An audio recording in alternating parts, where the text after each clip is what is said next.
The lowest point was where you start thinking, I am a nightmare for anyone that is around me. Everything I touch is tainted. And you start thinking that the world is better off without you. People that you are around would be better off away from you. And I remember just saying to someone, for a close friend of mine, he could see I was looking, and I just, it's got to a point where I said to my wife, divorce me. Divorce me. Because you've got nothing. I am toxic.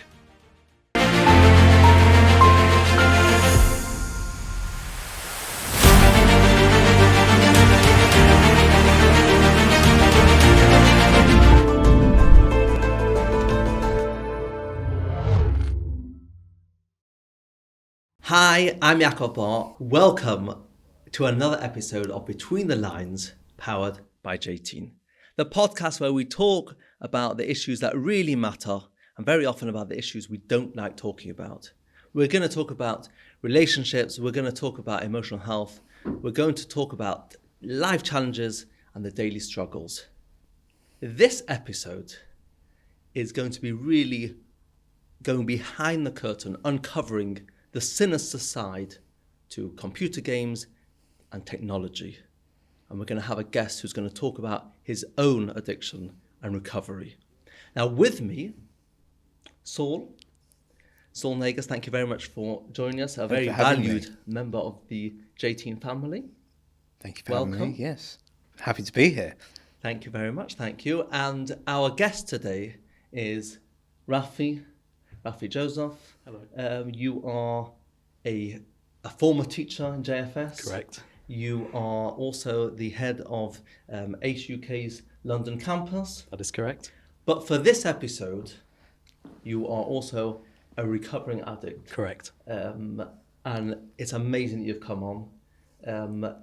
And I'm really excited to we're not just going to talk about screen time. Mm-hmm. I think people sometimes get a bit jaded just hearing about that, but to really get behind the sinister side to technology and computers and really the impact it's had on you and your journey through therapy and ongoing journey. So maybe if we just start and just say, sure. Like, you're not the classic profile of, I think of a gamer and I think of some 16-year-old boy sitting in his bedroom in a dark room. Yeah. I don't think of someone like you. Yeah, I mean, it started like that. I started when I was very young. Actually, I think for my 7th birthday, my dad, I remember, bought me a computer. So I had a natural skill set with him. I was very, very early into technology, way before a lot of people in my circles.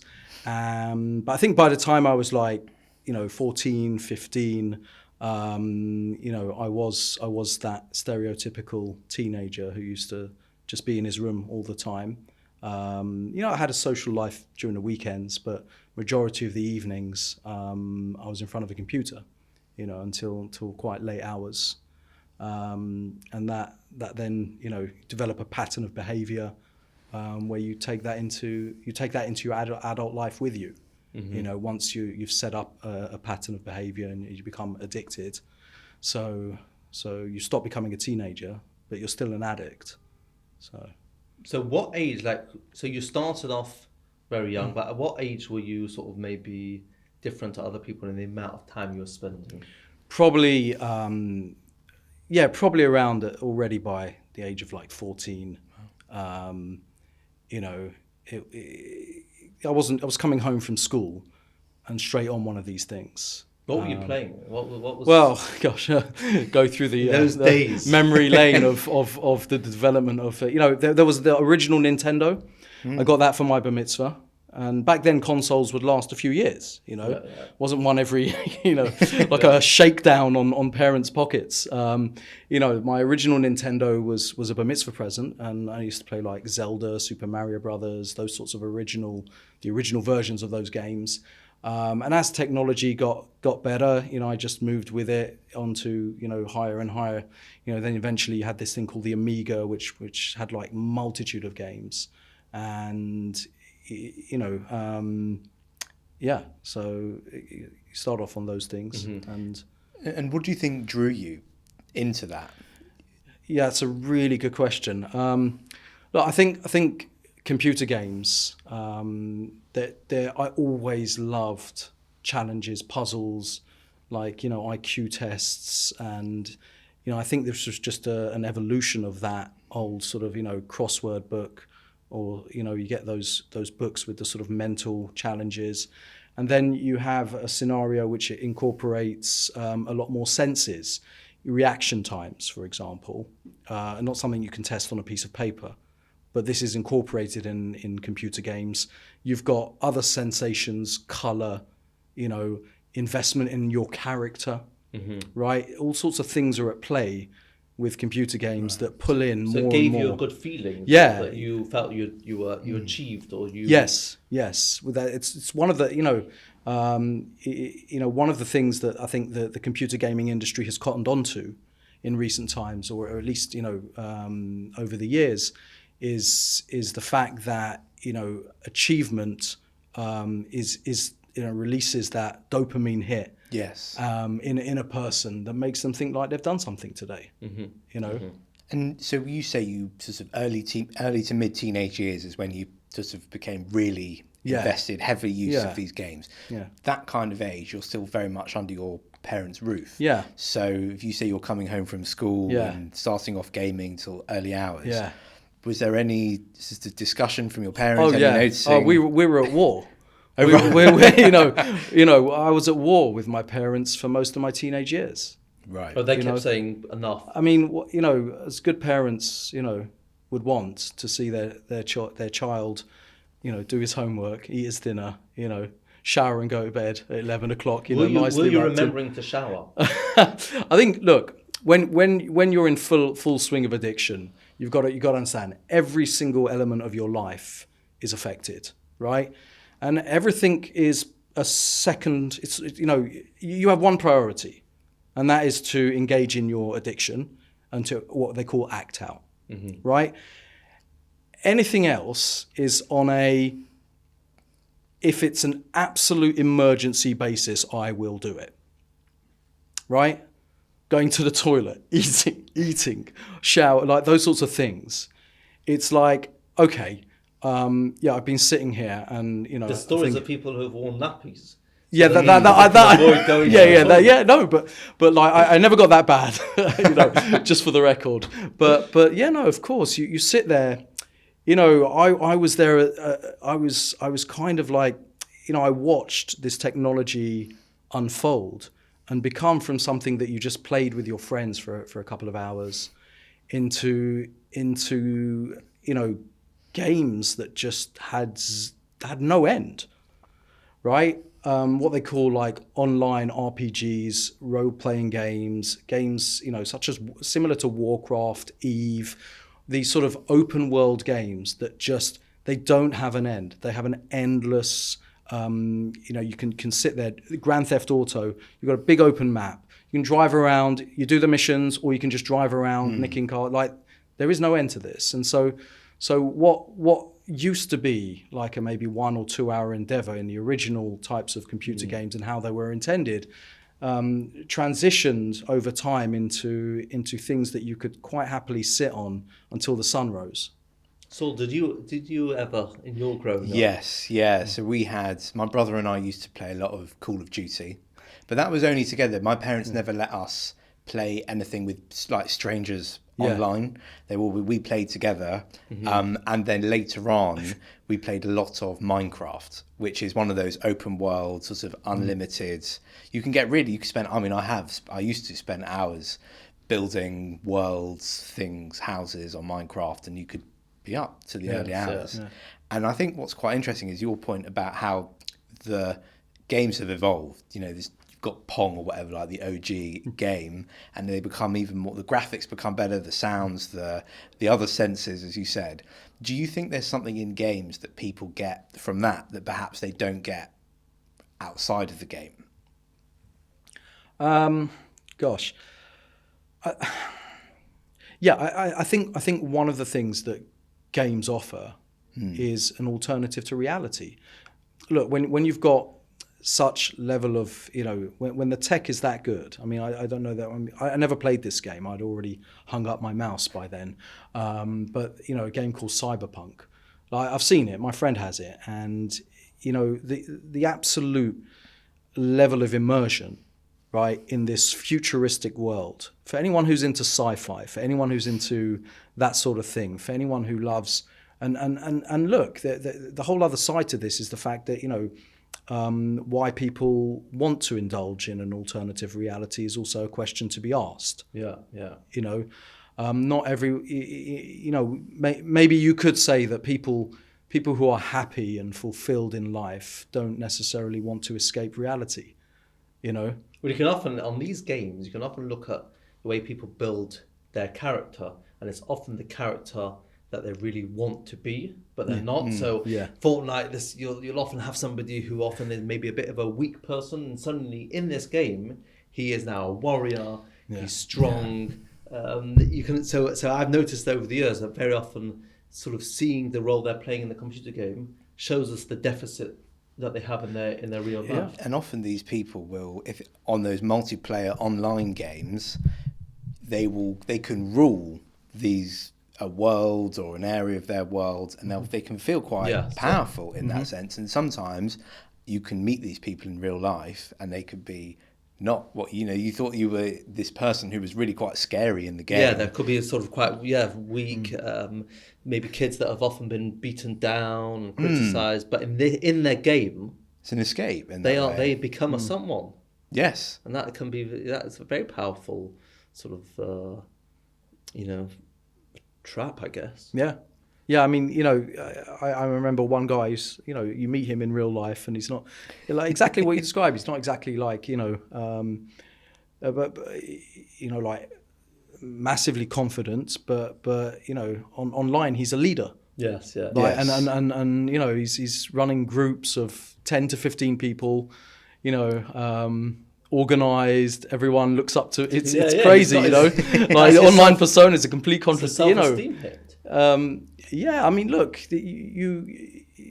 for some people, I mean, we all maybe look to compensate for things that we don't have in our real lives in other areas.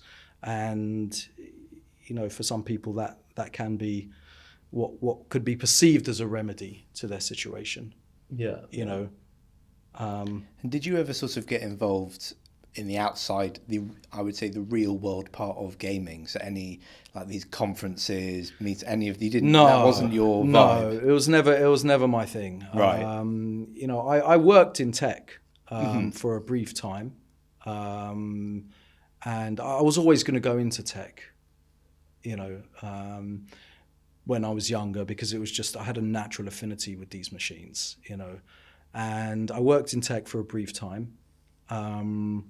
But I never really attended all of these online parties and the other. It was very much a localized, come home and just, yeah. I think many parents, when they think of games, they're not really necessarily worried about the addictive side. And I want to talk in a minute about the addiction and how it spilled out into your life, and eventually you then went for therapy. And I'm really keen to hear about that. But I think many parents, especially when it's the online games, it's the worry that they've got young children who are now can end up having online relationships with, sometimes the most terrible people. Yeah, I mean, you've always got that risk when you're, you're basically dealing with people who you cannot see.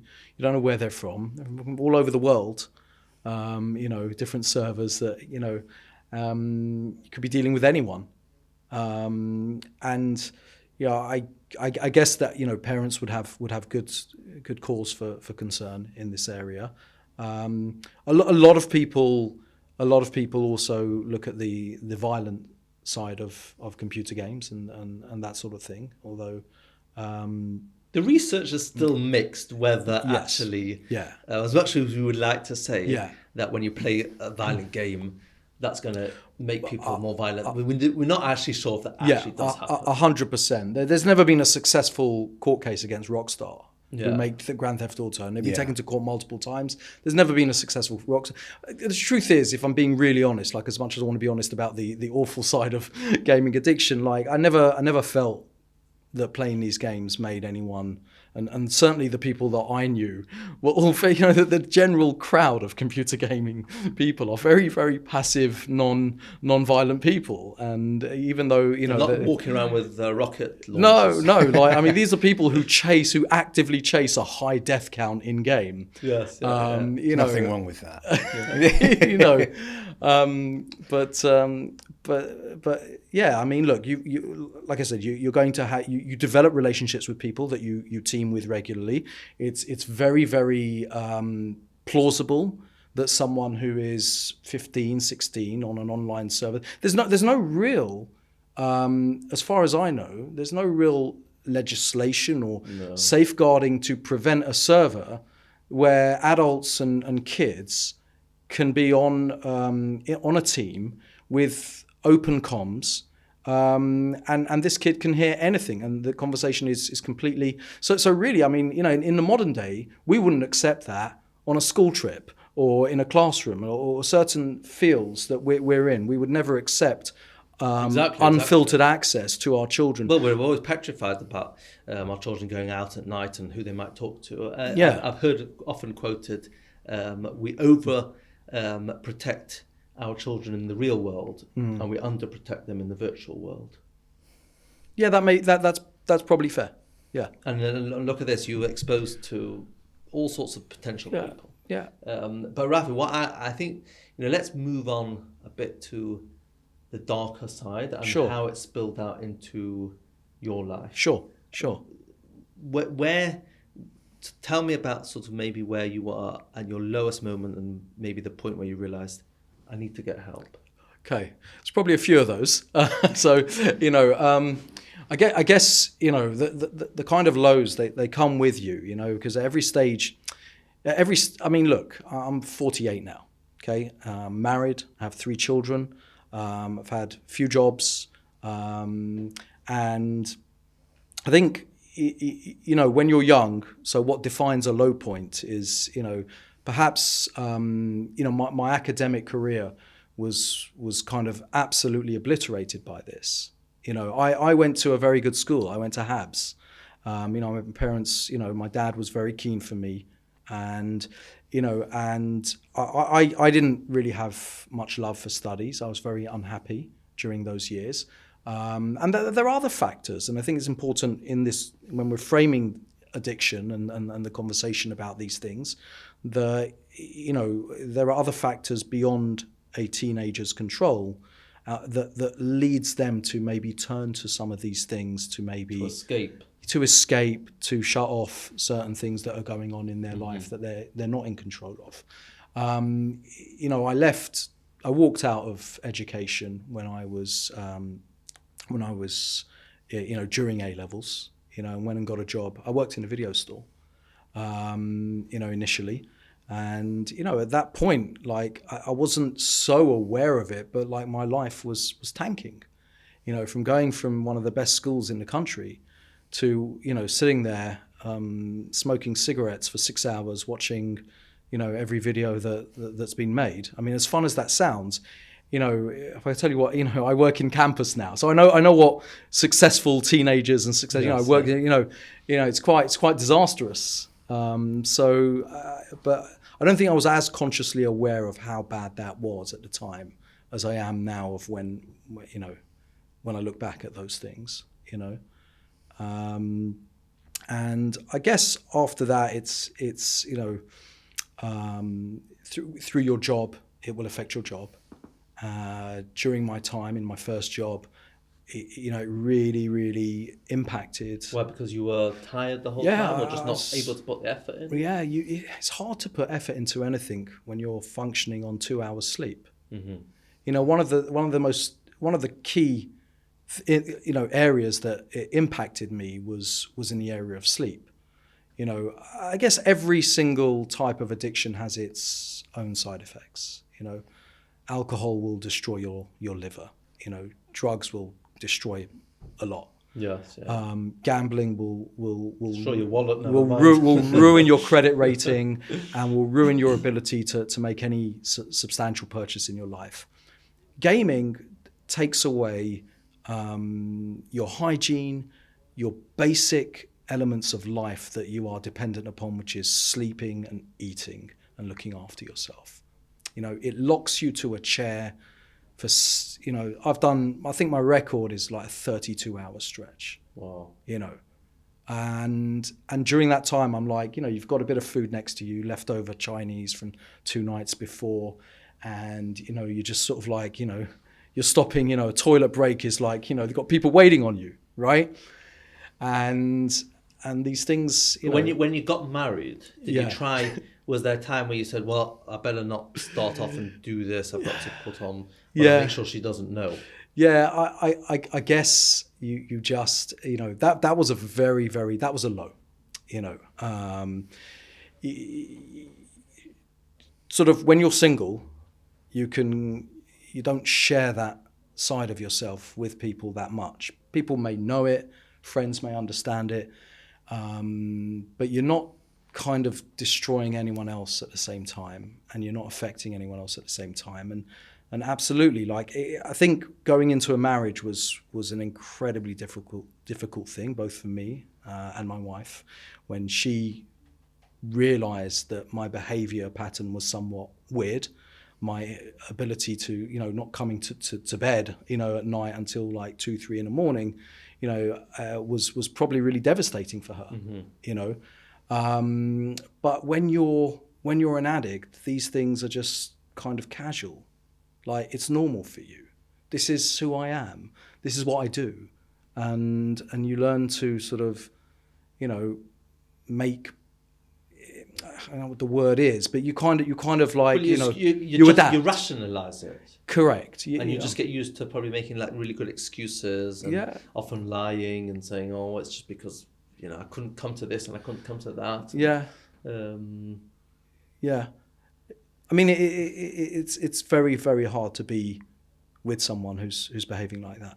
Like, so when you did get married, Yeah. and you still had the addiction, Yeah. how did that present itself? What was the reaction of your wife? How did that sort of what was the progression there? So I think, you know, Did you take the computer and chuck it out? I mean, those times it was a bit easier to do it. Now it's on phones. It's much harder. I've made some bad decisions in my life, but I think probably one of the best decisions I ever made was the person I married. Like, she's been an incredibly patient human being, incredibly understanding, always seen the good that's beneath the outer shell that has been this thing, and stuck by me. Was it difficult initially? You know, was it difficult for years? Sure. You know, it put a tremendous strain on us. You know, essentially, you've got one of you that's just not functioning. Yeah, you're in your own. You're in a separate world. Yeah.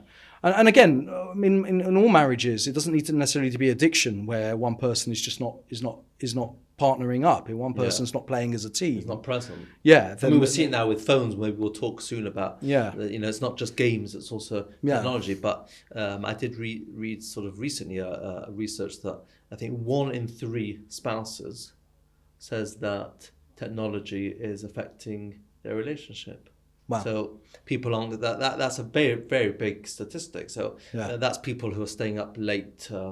It could be sometimes just emails. It could be binge watching something else. So it's not necessary. You don't have to be a gaming addict to say that the spillover is huge. You're not present. You're not present. You're either sat there at the dinner table scrolling or doing emails. You're always contactable. And also we live in a culture where people expect to reply because you're always contactable. Whereas beforehand, you know, it was, if you sent something on a Friday, you would expect to hear back on a Monday or Tuesday. But relationships, like all these, life is much slower. If you look at most things that we do, it's a much slower pace. When you're, you know, fighting armies and taking on, you know, big enemies, that is like, it's cutting edge, it's thrust, it's exciting, it's exhilarating. Normal life can't cope with that. Yeah. And that's the disparity. That's why the phone will always be more exciting than reading a book. Yeah. Yes. It's a massively astute point, you make that is part of the problem. I mean, this affects human beings in all areas. Yeah. And if you go to a top restaurant every single day of your life, and you come home to regular cooking, or if you go, or if your imagery that you see, whether it be male or female, is what you have on billboards and this, that, and the other. Like, how can regular life compare to some of the fantasies that we're presented with? The fantasies and the comfort, basis. and the excitement Yeah. of the virtual life. Yeah, When you win your 100%. game. You're flying planes, you're flying spaceships, you're a hero with superpowers. Like chatting to your wife about the kids and one of them didn't behave so well and we need to speak to the teacher or something like that. It's please, it's do me a that, favour. yeah. I'm busy researching tanks at the moment. Exactly. Will you please, I'm saving the world from demons, and I can't talk about these mundane matters. Yeah, But I'll speak also to you. That better life is immediately accessible, because you can think about how lovely a holiday is. Oh, I wish I was on the beach, or I wish that, but that's quite far-fetched, as it were. It's not, that's later on in the summer or next season, but your game or your phone is just there. So you can immediately escape the mundane life into the what is discomfort and seems much more exciting on the face of it. Yeah. So this amazing wife, how long did she have to put up with with it Now until you're you She's gonna watch this. She's like, I better be accurate. It was probably a good. It was actually, it was a good probably 12 to 13 years before I made serious steps. that is huge. So it wasn't. Listen, she's the hero. Did she try to push you in those years to go for help? Or was it not absolutely. really? Because it's not the classic type of thing that people go for help for, so it might not have been on the... No, look, addicts have a tremendous way of coping, and like I've sat in meetings. I was mentioned earlier. I don't know. That there are like different meetings for different types of addictions, and gaming just doesn't have anything at the moment. Really, it's a real emerging market in that sense. Yeah, so I've sat in like Alcoholics Anonymous, Gamblers Anonymous. You sit in Gamblers Anonymous, it's just like you go outside one of these meetings. It's just a string of top end £60,000 cars, and you're thinking like, because people who are addicts are you develop very, very, human beings are incredibly resilient. They're incredibly good when it comes to survival.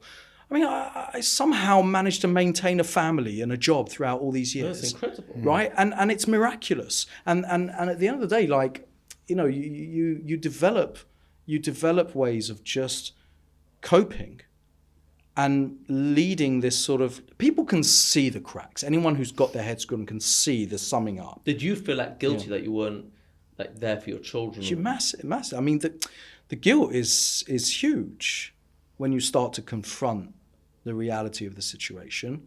But at that point, the guilt is not helpful. Mm-hmm. When you're trying to fix what the damage you've done to other people, one of the most important things is that the words are irrelevant. Saying sorry is meaningless. You have to be a different person, and that's your sorry. And those relationships, and to be sure, for anyone watching this, you have to understand, every year of damage you do will take a year, to some extent will take time to undo. Yeah. Right? And both for you and for the family. Yeah. You lose trust from people. Did they ever make comments and say, like, Daddy, why are you always... Yeah. It's humiliating. But what would they have... What would my kids, they're wondering why their dad's locked in a room for 6 hours. Did you... Or why when they're waking up, I'm going to bed. Or So what would you say? Would you just say I was busy on work, or would you just... I don't know if I could ever hide it, really. Mm-hmm. I just never really, you just, at that point, you don't care. You don't care. And when the time came when you realised you wanted to get help, Yeah. how did you approach that? Because it's quite a daunting Yeah. thing to think about, because you've got to admit you've got a problem. Yes. And think about the investing into how much you've got to change. Yes. And how did that process begin? So I never had a problem admitting I had a problem. Okay. Like, I knew that what I was doing was incredibly destructive. Did you try to stop like a few Yeah, times and say, right, that's it, not doing it sure, again? Absolutely. In fact, when I met my wife, I made a concerted effort to try and, enter the marriage, clean. Mm-hmm. But the truth is, the mistake that a lot of people make, I think, or at least that I made, is that you think you can control it. You get into this trap where you're like, I know what I need to do. I know what the problem is. When it becomes to the point, I'll just stop. I'll just stop. You convince yourself that you are, capable of changing a behavior pattern that is so hard encoded in your brain that you don't think you need help. Or that you can do it. You can do it yourself. Yeah. Also, it's a sort of pride. I don't need someone from the outside coming. Yeah. I mean, I've got it. I think I've got this. Ego is definitely the nemesis of recovery. And in terms of how, I'd gone into therapy here and there, had a therapist here for 2-3 sessions, had a therapist there, never really committed to the process. And I think there was one particular time where someone just happened to catch me at a real low. At the point I was, you get to a point where you're just sort of, if you asked me where the lowest point was. So the lowest point was where you start thinking, I am a nightmare for anyone that is around me. Everything I touch is tainted. And you start thinking that the world is better off without you. People that you are around would be better off away from you. And, and I remember just saying to someone, a close friend of mine, he could see I was looking, and I just, it's got to a point where I say to my wife, divorce me. Divorce me. Because you've got nothing. I am toxic. Wow. I am absolutely toxic. It's hard to even toxic. Hear you say it like that. Yeah, it's like, yeah. We hear it and see it on J-Team. We often see these words where young people are just saying, like, I don't have any purpose in the world. And that's the low. That's the lowest point, where you feel like you don't have anything to offer. Yeah. You don't have anything to be here for. It's like the opposite of the Midas touch, really. Right. With what you're saying. Did you ever have thoughts of not wanting to take your life? Yeah, sure. Like they never built steam up. Listen, I've been very fortunate. I've had people who cared for me. I've just been blessed in that area. Like, God only knows. If I didn't have those people, I've just always had people who cared for me sincerely and supported you. Yeah, people who would encourage me.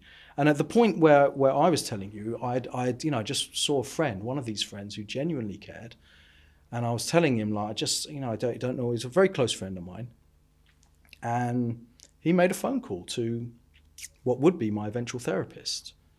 He knew him, and he said, look, here's a guy.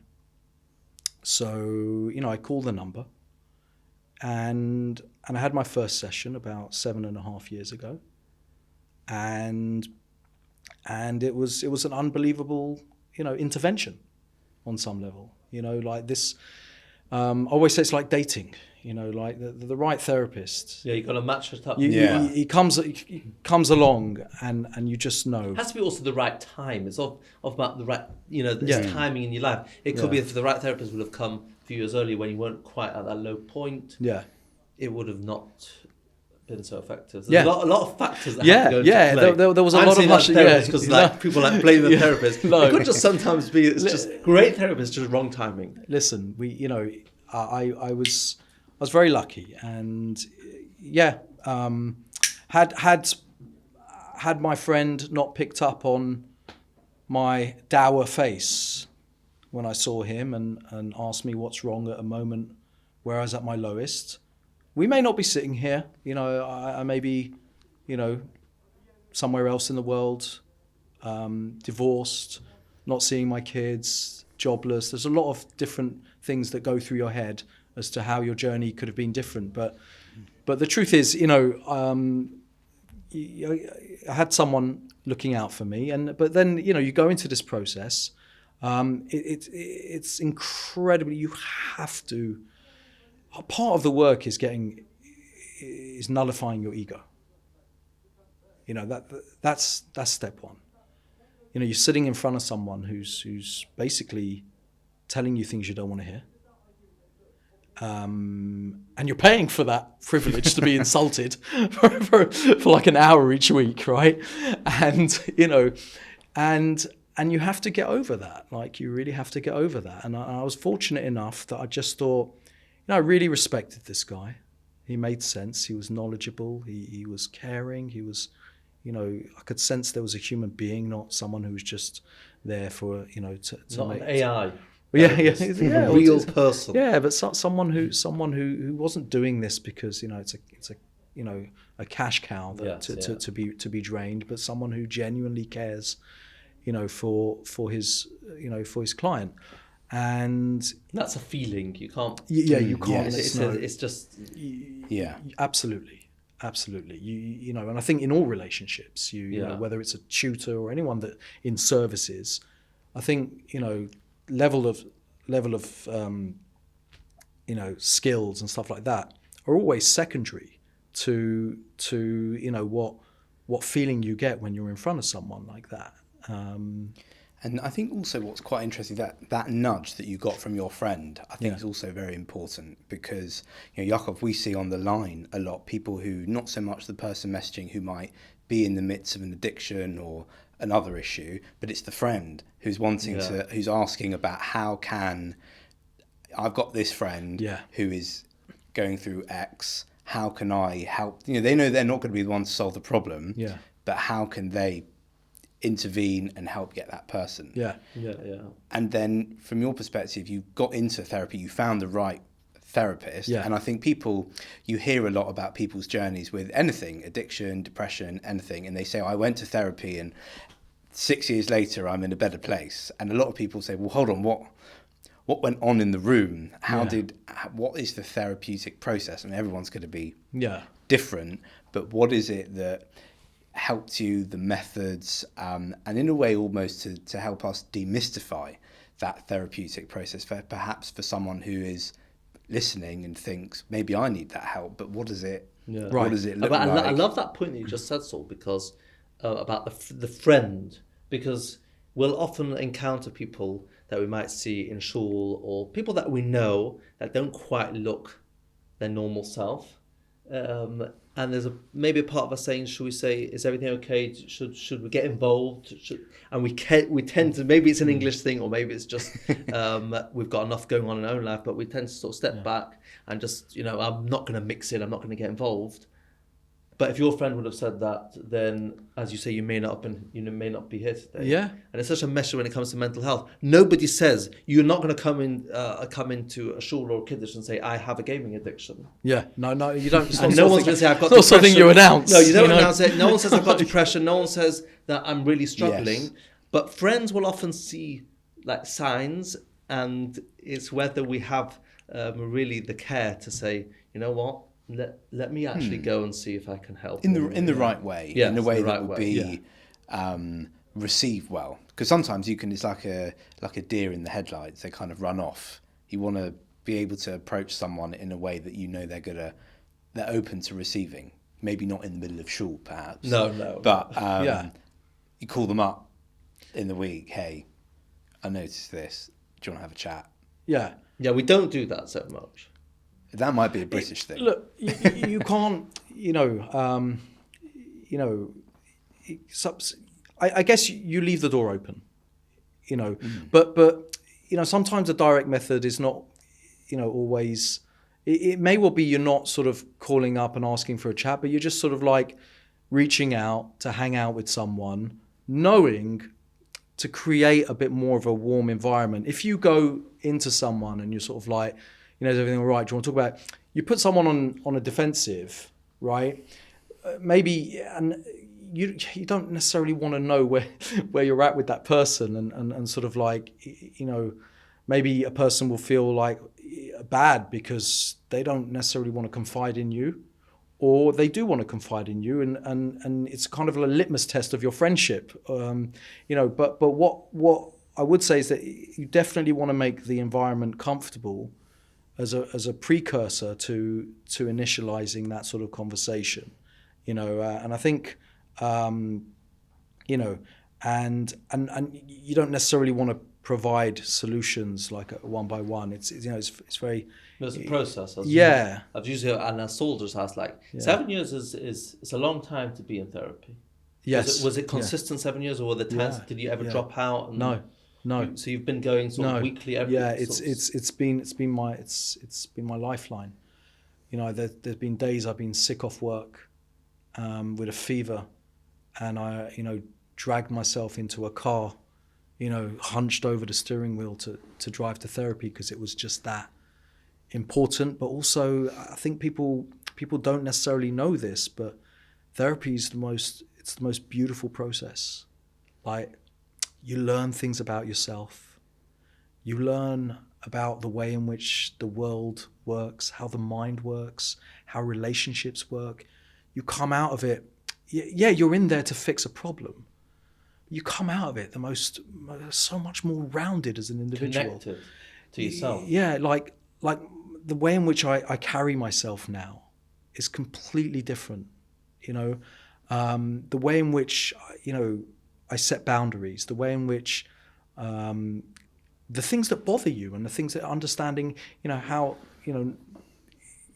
to be a father, how to be a husband, So not necessarily the things you went into therapy for. No, 100%. Just along the way you've sort of worked on all other aspects to your personality. But some of the aspects would have been sort of related to the gaming. So Completely. let's say low self-esteem or low self-confidence, that type of thing might have been directly connected. Yeah, but they'll manifest in other areas. So we didn't always discuss therapy. We didn't always discuss addiction, right? Mm-hmm. There was some time my therapist knew when was a good, and again, like you said, it's timing sometimes.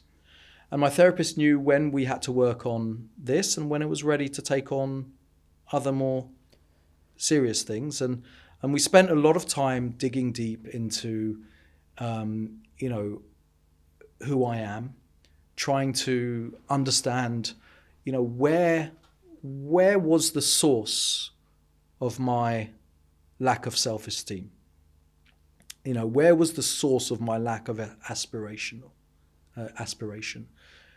What had gone on in my life? One of the, there's a few key discoveries you make in therapy. One of them was about the fact that we have facets like physical, intellectual, emotional, and at a certain point in my life, I'd stopped growing emotionally. Like, everything else had grown, intellect and physical, and you become a man, this, that, and the other. But there are things that happen in your life when you're younger. Like underdeveloped, your emotional side. Yes. So really, you're a 40-year-old man who is 15 emotionally. And when you have that realization, then you then start to sort of try and learn, well, what does an emotional adult look like? Does someone with high emotional intelligence, if you like, and what we call them, do they necessarily get upset when they don't get what they want in a restaurant, or if someone cuts them up? and all of these things. Like you don't have to travel far out there to see emotional children who are driving cars and sitting in restaurants, right? They're everywhere. Yes, yeah. And yeah, I think years ago, like my wife was like petrified if the restaurant got my, or if something, I've had verbal altercations on the street with people in her presence, and yet you come through a process where you're like, you start to weigh up, it's just not worth it. Like, why am I? You look at the bigger picture, but you have to be, I guess, emotionally healthier to be able to step back from something, which at the time you weren't. No. So over the 7 years, like at what point did you feel that you would actually, or is there ever a point that you've overcome the problem? Yeah, I think. Are you like an alcoholic that's always a recovering alcoholic? You've always got, look, where I am right now, that like as I'm sitting here right now, do I have if I had to measure on a scale, if like in the worst possible time, my desire, would be like, I can't wait till this podcast is over so I can go home and go, I can just hurry up, guys. I'll be like, yeah, go on, yeah, right, just answering, like, but and that's like 100%, like, I'm out of here. I'm walking 100 miles an hour to my car. I'm getting in. I'm breaking the speed limit. I go home. Hi, upstairs. Boom. Right. That's 100%. Yeah. Right. Phone. No, I don't care. Maybe I'll respond to people at 4 a.m. Right now, maybe, just maybe, I've got 1% desire to go on a gaming machine or do something. Have you had any relapses? Yeah, I had a few over the years, but I think one of the things that the massive step was actually getting rid. I think the final sort of thing was when I actually took my computer and gave it to my therapist. I actually gave it to my therapist. Must have been quite a moment. Yeah, it was heavy. Yeah, huge. But why was that the final thing? Why did that take so long? Doesn't one try to work on sort of cleansing the environment? Yeah, it's a great question. Usually that is the first thing they recommend in addiction. But the thing is, like, I just knew I would just end up spending more money rebuilding. So it was computer games, not so much console. No. games. At that stage, I was building my own PCs that were like top-end gaming machines, And what games, if you don't have to say the type of the names, but the type of games? I always liked strategy games. Okay. There's one game, Civilization. I don't know if it's like you build a society, you're kind of building cities, researching technologies. You can get really invested in what you've built as well, not just because you're playing the game, but you've spent a lot of time on building whatever it is that you've built, and you're kind of almost proud of that. And to give that up must have also been quite a lot. 100%. And in some of these games and the way in which they're designed, you've got, in one of the games I used to play, like, you've got a character that you've put hours in, and you've got like special parts and special weapons and special this and that and the other. You don't just delete that overnight. Like anything you invest in, time, you've sweat over that, you've lost sleep over that. Yeah, like like this sort of thing we teach people to invest in real things for, and to and you're sort of like, some of these games are just sort of like a lot of fun. I was a lot of some of the games we play would just be classic team of 4, like the cooperative element of it was always an attraction for me, just to be able to sort of, you have 4 different roles and you kind of like have to get together as a team and do tasks with each of you, learning how to best, fulfill your role. I think, Grand Theft Auto, the ability to just sort of drive different cars, planes, this, that, and the other, be a criminal, it's highly desirable when you can't do these things in real life, and for anyone who's people, it's right, you go around, do what you want, drive a car, pull someone out their car, shoot them, and then just drive off with their car, like, who hasn't wanted to do that? I'm quite keen to hear So what does a relapse? So once you gave the console Yeah. to the therapist, Yeah. and then he ended up getting the addiction, and he had to Like, his therapist. no, he But once you gave the console over, like, has there been a relapse since? no, 'Cause how could it happen? no. Were you ever attracted no. to like mobile phone games or anything Oh, like that? they just once you've had Been at like, the peak. once you've had like you've got to imagine like that. I had the pinnacle of technology in its at its time. Like they're not a regular PC you buy in the shop. Like you're buying the best possible setup to get the best possible gaming experience. A mobile phone just doesn't cut it. It's mate. I look at these things, but honestly, they don't do it for me. Like Right, they're not such in an that attraction. sense. Like I've never, and yeah, and But if we're talking, let's say, about wider tech, you said when you're sitting on this podcast, you're not thinking now about going home to, play on the game. no. But are we thinking, as we're doing this podcast, have we had any messages that we need to answer, and have any emails, or I've missed social media, those types of things? Yeah. Are we thinking about that as we're doing the podcast? That's a great question. I mean, I know that sort of, especially if you've got either a work phone or just work on your personal phone, that's always a thing, especially if you're driving. I know that's for me one of the things that I get when you can't see it, but you've heard your phone buzz. You're kind of like, oh, what's that going to be? Or Motzei Shabbat. You kind of turn your phone on. You get. Do you think that's a measure of, how a person's, attached to their mobile phones? How quickly and much trouble we run upstairs to switch the phone on? Yeah, I definitely think. I definitely think there's a. I've got to be honest. I think it's tragic. I can't put it in any softer words. Do you see what you've gone through? Do you see that mirroring in the way people are with their mobile phones? Yes. Look, I think if we were to take what we're really asking, we touched upon it before, when we were speaking about being in a marriage. But the question we're really asking is: are you present in the moment? Right? Are you okay with the very moment that we're existing in at the moment, right? And being in your own skin, or is it that uncomfortable for you that your head is elsewhere, or that you are thinking about other things that are possibly meaningless or irrelevant? And that's a question for everyone.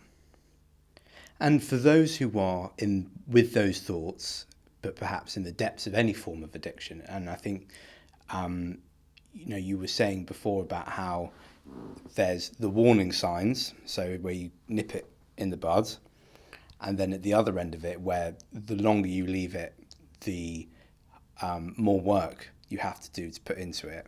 How would you say, maybe to parents who are looking at their children, what are those warning signs? And then B, to the people who are thinking, wow, I'm really in the depths here, but it's such a daunting task. You said 7.5 years. That is a long recovery process. Yeah. How do they take that first step? So the warning signs at the one end of that scale, and then the first steps for those who are finding it difficult at the other. Well, look, the warning signs, if we'll deal with them first, I think there are obvious ones. If your child is coming in and in their room, parents may go to bed at 11, 12 o'clock, and if you're a child, you're just waiting for that silence. I managed to learn exactly where the creaks were on the stairs in my house, so that I could stealth downstairs without waking anyone up. And I still know stairs 147. The safes, the risky ones in the house that I grew up in, and exactly left and right, and to be able to go down those stairs without anything creaking. And as a parent, but nowadays that's much harder, because nowadays you've got the phone. 100%. So they don't need to go down 147. So listen, parents have to take an interest in what their kids are doing. It's very easy and convenient to just think that they're not bothering me, I'm not bothering them. They've grown up now. But to pop your head in to your kid's room, you know, in the evening, it's probably one of the most important. Even if you do it for 5-10 minutes, it's one of the most important things you can do. Even though they're aware of that, and the phone can easily be just under the pillow, so you may not be able to. But I mean, look, you know, there's two issues here. I mean, you know, we caught our, you know, like most people have caught their kids, you know, sneakily on their phone, and you know, you end up, you know, perhaps, you know, having an altercation of some sort, and look, I don't necessarily profess to have any magic solution. I would have gone to war 10 times out of 10 with my parents if they tried to stop me doing what I wanted to do.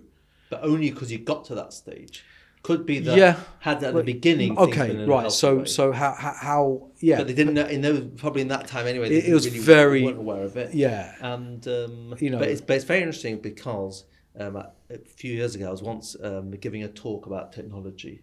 Yeah. In a school and for parents. And I was telling parents about how the parents have to be really careful to make sure that we can't really, when it comes to technology, you can't trust your children, because it's not about trust. There's a whole world on their phone, and whether they're going to it or it's coming to them, it's not really an element of trust. We have to create a situation where there are boundaries and there are limits and there's times, and you know, with each parent according to, and one of the parents came up to me and said afterwards that, no, I disagree, because you know, my son is doing really well. He's doing his A-levels, and I trust him, and I don't get involved, and I leave him to his devices. Yeah. And what was fascinating was, literally about a year later, a rabbi calls me up from one of the organizations and says, Yaakov, would you be able to see a boy, but he doesn't want to go through the parents? Could you see him? He's already over 18, so yes, that was fine. And when he came into the room and I asked him his name, it turned out he was the son of this. And the mother to this day never knew. Right. So she thinks that she's brought up this child, and this child was accessing, it wasn't just games or pornography, and he was just left there because he was a good boy, but that's technology. That's where we're up to. We have to realise that at a certain point, our children are going to be 18, and they're going to be left to their own devices, literally. You know, we have control over what apps, and our children are different.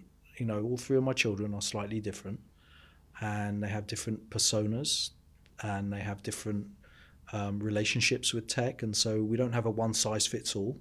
You know, with one of our children who is much more inclined for some of this social media and loves all these sorts of things, you know, it's just a case of, you know, my wife being able to follow her accounts. So we know at least what she's doing, what she's putting on, what's being said. You know, these things are, it's important to at least have some kind of, I don't know the word for shaykhus, you know, but some like a sort of connection, some kind of, you know, connection, discussion to talk about it openly. And but I think what you just said, you know, you have to involve the child as part of that discussion and work out. You can't.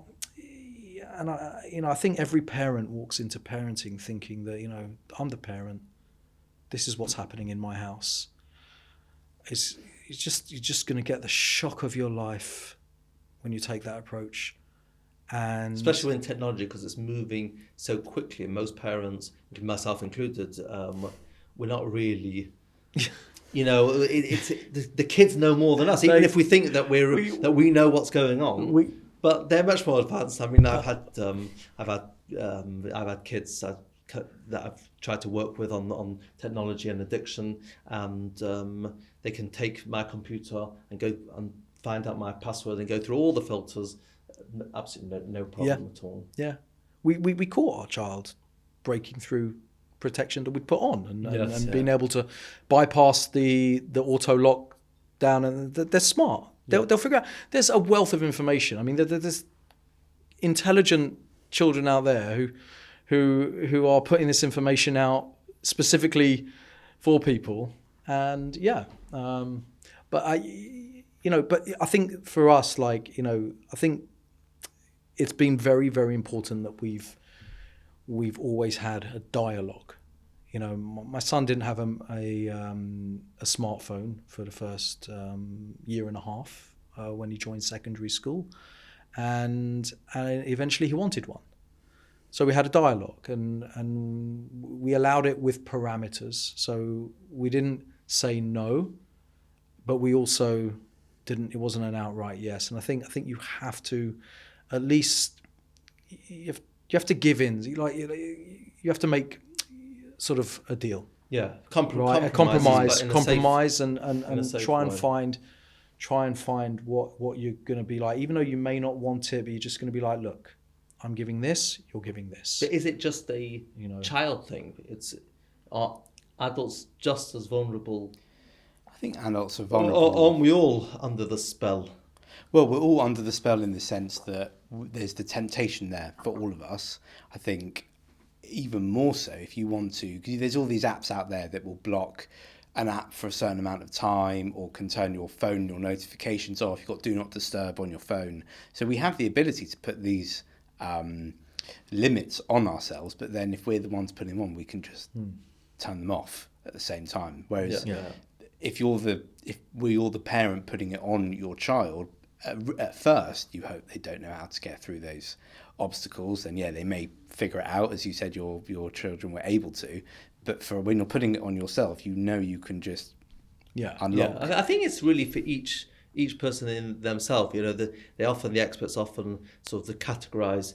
Some people use their technology in a casual way, and it's just ad hoc when I need it, and then I put it down. And if I lose my phone, I'm not sure how many people fit into that category anymore. That's the truth. Right. And then there's sort of the attachment stage when it's already more involved in our life, and we use it very often, and it starts soothing us when we're getting a bit bored or we're unhappy.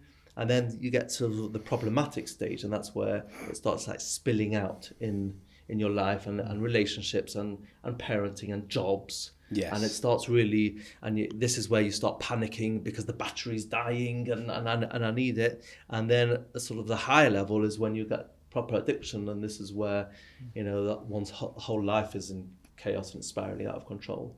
And it's really for each person probably to have a honest sort of reflection time with themselves. And we're probably, I reckon, most of us are probably in that attachment problematic stage where there's definitely, and it's, are you scared? Where's this going to go to? You've seen about the impact society or about myself? Well, sort of, you've seen what the impact of gaming has on you, and we now see how many other people are now exposed to similar types of mediums. So I think there's two elements here. There is, people's natural tendencies towards living slightly unhealthy lifestyles. My diet, may be as problematic as some people's engagement with mobile phones. It's one of those areas that there's varying levels. But I think it's important to understand that an addict is different in that the voice that says, okay, I've been on for an hour, I should get off now. Even though that was an unhealthy hour, even though that it was at the family dinner, there's a voice that says, all right, I'm coming off now. The addict doesn't have that in them, right? And there are people who are much more likely to become addicts because of their makeup of their persona and their brain and all of these sorts of things. So really, for majority of society, the majority of society aren't addicts in that sense, right? Because the majority of society have something that sort of tells them. And in the area of food, I'll eat, whatever. I can overeat, but there's a point at which I'll be like, okay, fine, I've had enough. So we're talking about the addictive personality. Yes. How did you manage when it came to Shabbos? Yeah, that's a good question. I mean, look, if you look at its core, if we're talking about Jewish things and religion, addiction is idol worship, right? It is the worship of something else other than God. So even God becomes a second priority in your life, right? And it was incredibly difficult at certain points. You know, I think when I was single, it was, you know, there were times where I just couldn't survive over Shabbos without acting out. You know, but it, you know, in a marriage, it's been different. You know, but did it interfere with my religious practice? Hugely.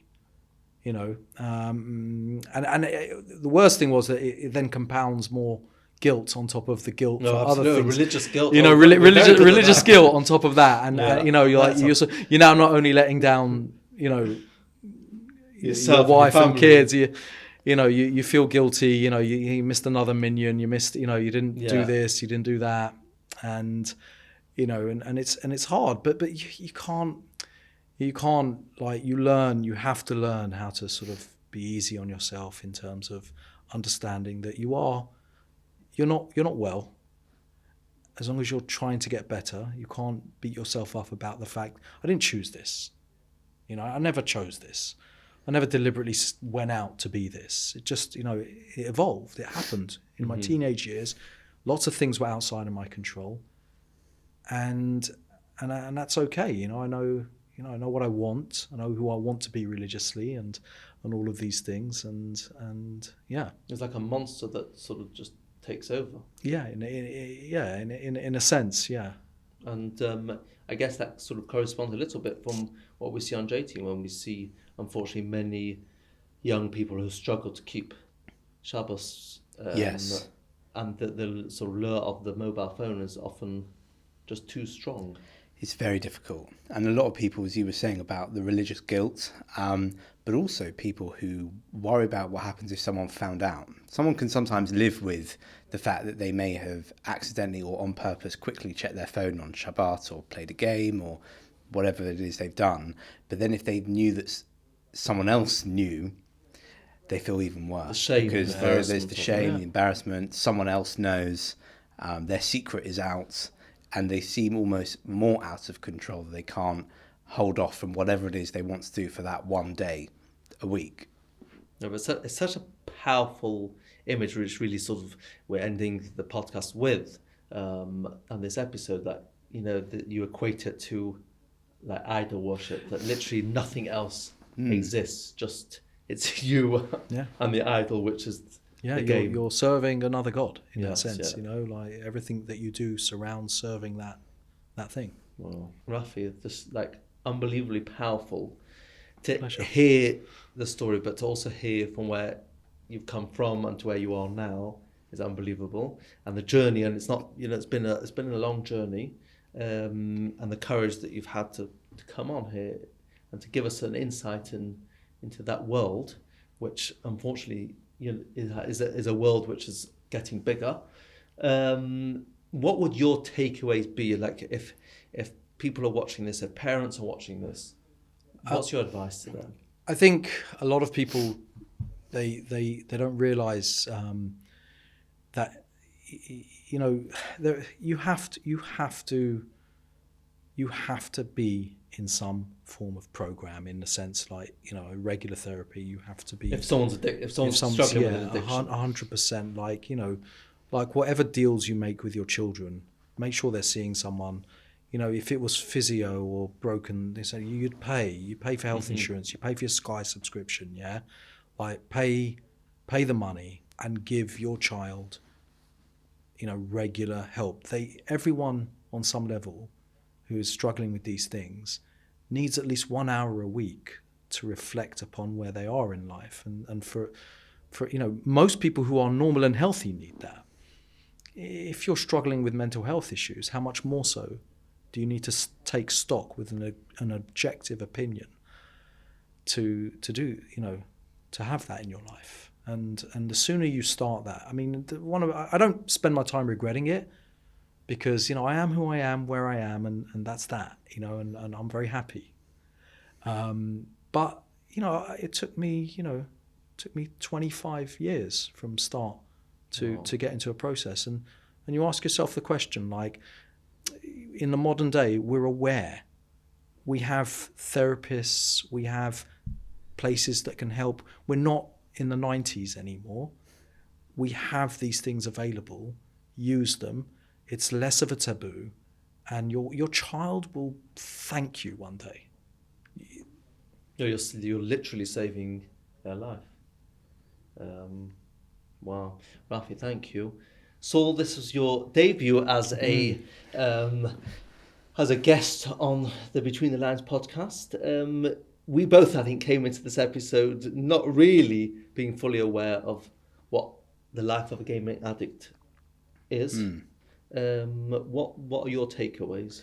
I think the most important takeaway here is not so much about the gaming addiction itself, but about that knowledge for people listening who might be deep in an addiction or somewhere else low in their mental health, that there is always a turning point. There isn't a point of no return. They're always able to engage in the therapeutic process and get help and turn their lives around for the better. I think that's one takeaway for certain.